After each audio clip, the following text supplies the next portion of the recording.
C'est une frontière sous haute tension, surveillée constamment par ces soldats ukrainiens.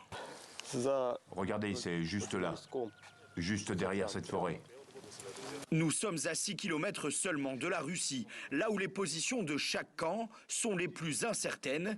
Ce poste d'observation est à peine terminé et les soldats ukrainiens se préparent en cas de contact. On peut ouvrir le feu de tous les côtés.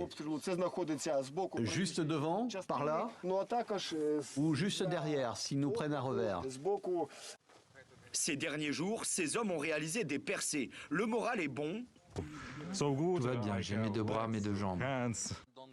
Leur mission est cruciale, contenir les forces russes dans la région la plus à l'est du pays pour les empêcher de rallier le Donbass, 150 km plus au sud. Il faut qu'on avance dans la direction de la frontière pour essayer de se protéger et tout faire pour que les Russes ne puissent pas aller plus au sud. Alors ici, les deux camps se répondent à coups d'artillerie. Cette colonne de fumée noire, c'est le signe d'un bombardement. On roule vite. C'est un peu dangereux, mais c'est toujours mieux que d'être visé. On n'a pas du tout envie de se faire tirer dessus. C'est une direction très dangereuse. Là, on est vraiment dans la zone frontalière.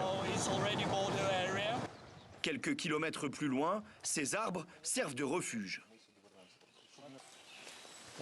C'est dans ces forêts que les soldats ukrainiens tentent de fortifier leur nouvelle position. Vous l'avez vu, toute proche de la frontière russe, en creusant des tranchées défensives et en utilisant des armes occidentales.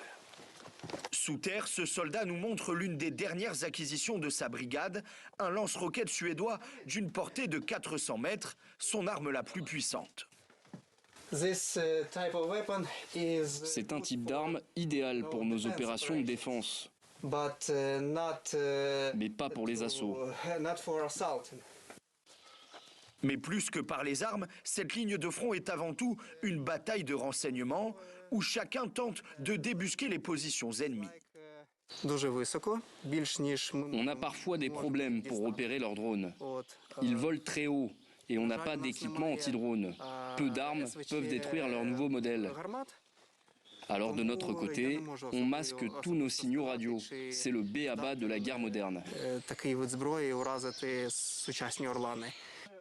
Ainsi, ces hommes entendent repousser définitivement les soldats russes jusqu'à leurs frontières. Ils nous confient leur espoir d'un succès dans la région, peut-être avant l'automne.